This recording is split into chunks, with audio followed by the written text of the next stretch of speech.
25 دکبر در مقامات اجرایی حکومت دولتی ولایت ختلان اجلاسی 18 مجلس وکیلان خلق ولایت ختلان دعوت ششم برگزار گردید. رئیس مجلس وکیلان خلق رئیس ولایت ختلان دولت علی سعید از روی مسئله یکم اجلاسی حسابات رئیس ولایت ختلان وابسته به نتیجه های رشد اقتصادی و اجتماعی ولایت در 11 ماه سال 2023 شنیده شد. رئیس ولایت دولت علی سعید سال 2023 را برای مردم ولایت ختلان در جهت تطبیق هدف‌های استراتژی کشور و تشبث‌های سازنده اساسگذار صلح و وحدت ملی پیشوای ملت پرزیدنت جمهوری تاجیکستان محترم امامعلی رحمان جهت رشد استوار ساحه‌های اقتصادی و اجتماعی ولایت و بلند برداشتن سطح نیکوحالی ساکنان همچون سال بابرار و ثمره بخش ارزیابی نمود. قید گردید که دوام 11 ماه سال 2023 در ولایت برای تامین رشد استوار پیشگیری خوف‌های احتمالی وابسته به تاثیر عامل‌های بیرونی به اقتصادیات ولایت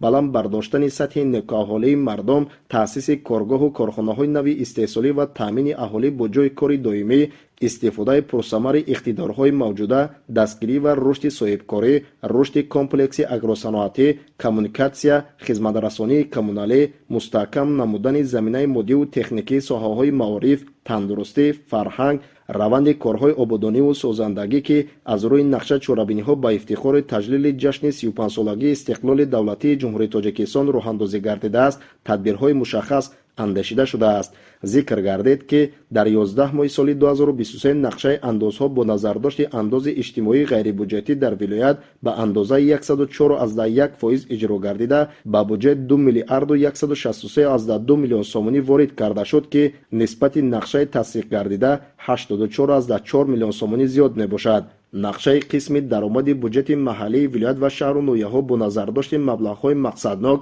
از حساب بودجت جمهوری 103% تامین شده به بودجت 2 میلیارد و 696 میلیون سومانی وارد گردیده است. از روی واردات انداز و پرداخت‌های حتمی نقشه 104.5% اجرا گردیده به بودجت 1 میلیارد و 820 میلیون سومانی وارد شده است که نسبت نشان دهنده‌های پیش بینی گردیده 79.1 میلیون سومانی زیاد میباشد. مزد مهنت کارمندان ساحه های بودجتی پررد مبلغ گذاری گردیده قرض مزد مهنت در دوره حساباتی وجود ندارد. رئیس ولایت دولت علی سعید به سرایست وزارت مالیه ریاست انداز شعبه انداز سپارندگان کلان در ولایت و مقامات اجرایی محلی حکومت دولتی شهر و نویه‌ها دستور دادند که با مقصد تقویت بخشیدن زمینه اندازبندی دریافت منبع‌های نوی اندازبندی تامین بصفت و برزیاد نقشه مجموع اندازها و قسم درآمد بودجت وسیع کردن سرچشمه‌های مالیوی پیشگیری افزایش و کم کردن بقیه پولی‌های انداز و راه ندادن به پیداشوی قرض مزد مهنت تدبیرهای سری وقتی اندشان. در ادامه گفته شد که دوام سال 2023 حجم گردش مال در تمام ساحه سودا به 12.9 میلیارد سومانی و خدمترسانی پولاکی به 2.3 میلیارد سومانی برابر شد که متناسباً نظر به همین دوره سال گذشته 29 و 10.5 برابر افزایش یافته است. مقامات اجرایی حکومت دولتی ولایت ختلان جهت تامین اجرای دستور و سپارش سرور دولت بهر دستگیری دولتی فعالیت صاحبکاری مکانیزم شریکی دولت و بخش خصوصی بخش صاحبکاری خرد و میانه اهمیت مخصوص می‌دهد اظهار داشتند رئیس ولایت دولت علی سعید. در مجموع شماره سوبیکت‌های خوجگیداری در ولایت طبق نشانداد فهرست یگانه دولتی به 11993 عدد رسید که نسبت به همین دوره سال 2022 2618 عدد افزوده است. در منطقه‌های آزاد اقتصادی دنغره 5 و کلوب جمع 54 سوبیکت به قید گرفته شده در 11 ماه سال روان از جانب سوبیکت‌های مذکور به مبلغ بیش از 97 میلیون و 585 هزار سومانی محصولات استحصال گردیده 453 ساکنی ولایت با جای کار دائمی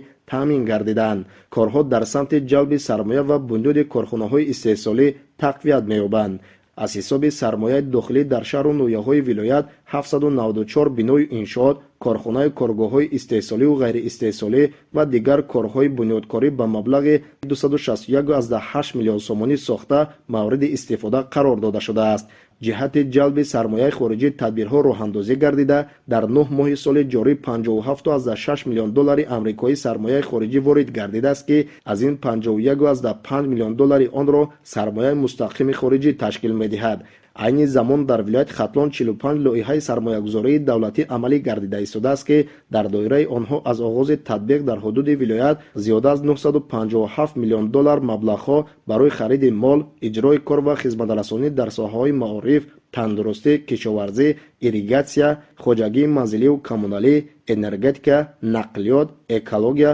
ҳодисаҳои фавқулода ва сайёҳӣ равона гардидааст. иттилоъ дода шуд ки дар 11 моҳи соли 2023 бонкҳои вилоят ба соҳаҳои иқтисодӣ 3 миллиард 576 миллион сомонӣ қарзҳои бонкӣ равона намуданд ки нисбат ба ҳамин давраи соли 2022 33.3% ё ин ки 893.1 миллион сомонӣ зиёд мебошад. раиси вилоят қайд намуд ки барномаи рушди иҷтимоиву иқтисодии вилояти хатлон барои солҳои 2021-2025 аз 368 лоиҳа ба маблағи 8.5 миллиард сомонӣ иборат мебошад. тибқи натиҷаи мониторинги иҷро то имрӯз 140 лоиҳа ба маблағи 3 миллиард 890.5 миллион сомонӣ иҷро шудааст ва имрӯзҳо дар 91 лоиҳаи дигар корҳо бо маром идома доранд. дар давраи ҳисоботӣ кишоварзони вилояти хатлон бо мақсади ҳифзи амнияти озуқаварӣ ва дастрасии аҳолӣ ба ғизои хушсифат фаъолияти худро дар самти самаронаку оқилона истифода бурдани замин бо истифода аз тухмиҳои серҳосилу хушсифат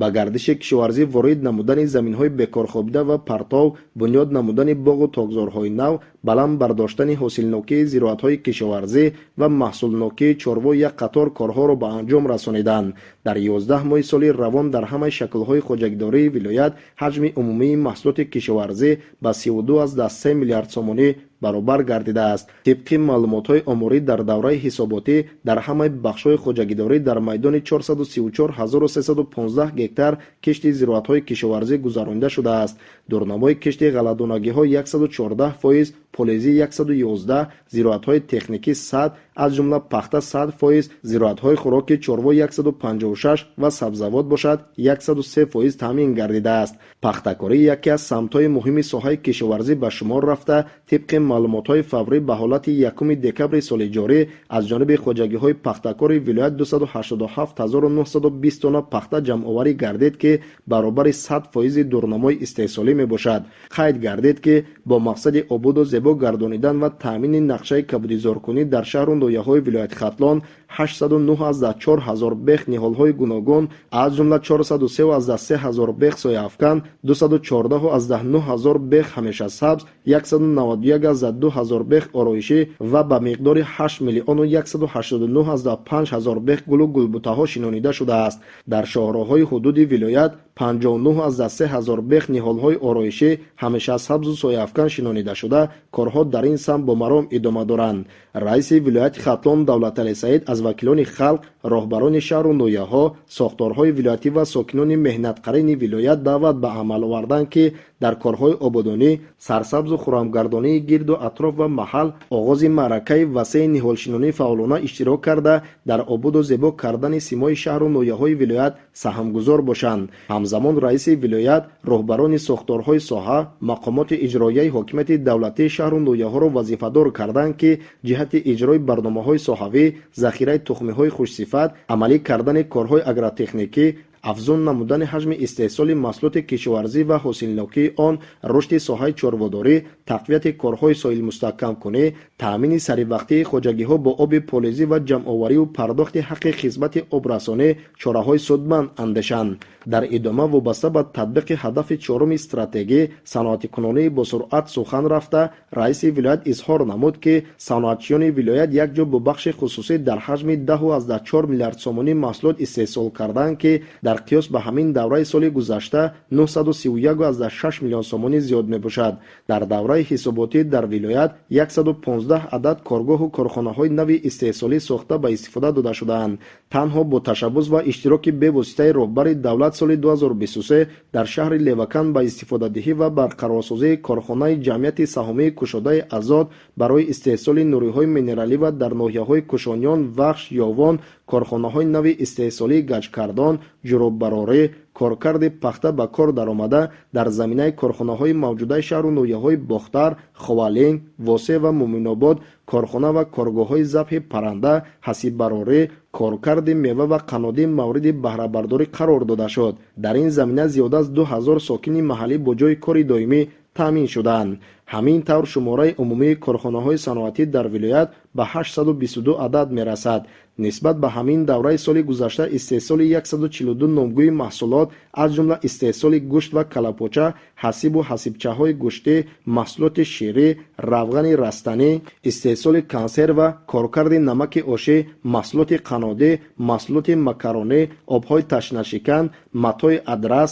маҳсулоти дузандагӣ, истеҳсоли бензин, истеҳсоли симтур, нерӯи барқ мутаносибан дар сатҳи 2,1 банди фоизи то 3,8 баробар зиёд мебошад. соли равон дар вилоят 2 миллиарду 761,1 миллион киловаттсоат нерӯи барқи сифатнок ба маблағи умумии 835,3 миллион сомонӣ ба соҳаҳои иқтисодиёт ва иҷтимоиёт аз ҷумла ба аҳолӣ 298,6 миллион сомонӣ дастрас шудааст. дар баробари корҳои анҷомдодашуда дар соҳаи саноат ва энергетика мушкилиҳои ҳалталаб низ ҷой доранд ки аз масъулини соҳаҳои дахлдор ва мақомоти иҷроияи ҳокимияти давлатии шаҳрноияҳо баҳри татбиқи ҳадафи чороми миллӣ ва сиёсати пешгирифтаи ҳукумати ҷумҳурии Тоҷикистон дар самти саноаткунонии босуръати кишвар тадбирҳои бетаъхир ва таъсирбахшро тақозо менамояд. дар доираи андешидани тадбирҳои нақшавӣ роҳбарони сохторҳои соҳаи саноат мақомоти иҷроияи ҳокимияти давлатии шаҳру ноҳияҳоро зарур аст ки ҷиҳати иҷрои барномаҳои соҳавӣ,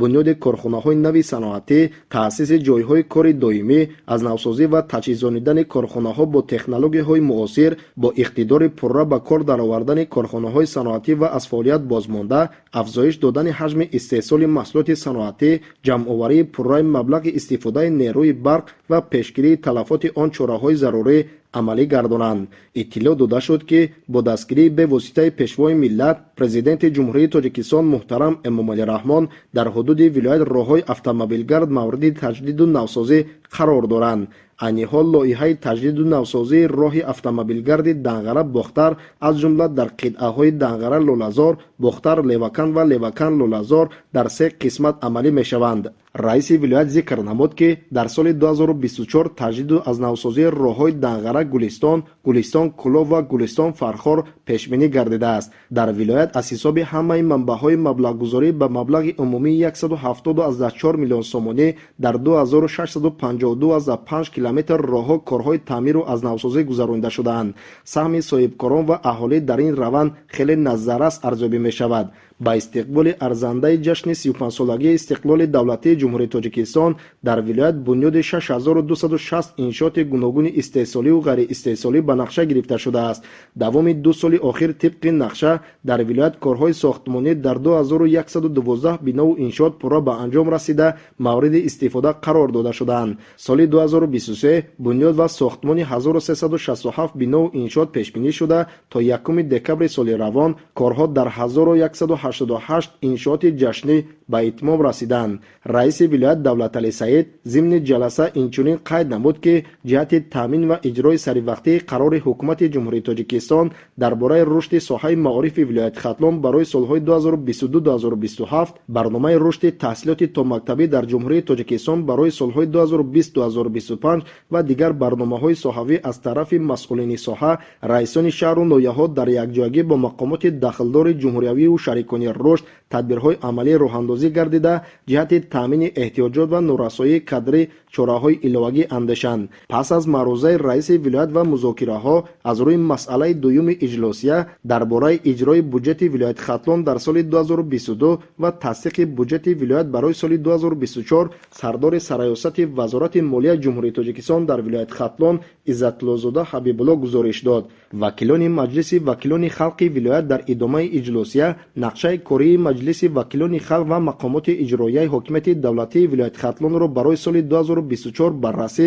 ва тасдиқ намуданд. вазифаи муҳимтарини вакилони мардумӣ, роҳбарони тамоми ташкилоту муассисаҳои вилоятӣ, минтақавӣ, раисони шаҳру ноҳияҳо, ҷамоатҳои шаҳраку деҳот, фаъолони вилоят аз он иборат аст ки минбаъд низ сайю кӯшиши худро дар навбати аввал ба хотири ҳифзи сулҳу оромӣ, суботи сиёсӣ, ваҳдати миллӣ ва ҳалли мушкилоти ҷойдошта дар маҳалҳо сафарбар созанд. ба ҳамин тартиб раиси вилояти Хатлон Давлаталӣ Саид иҷлосияи 18-уми маҷлиси вакилони халқи вилояти Хатлон давлати шашумро ҷамъбаст намуданд. худойдоди Раҷаб, Назруллои Олим, Намозали Эргаш барои барномаи иттилоотиву таҳлилии ҷамъбастии 7 рӯзи Хатлон.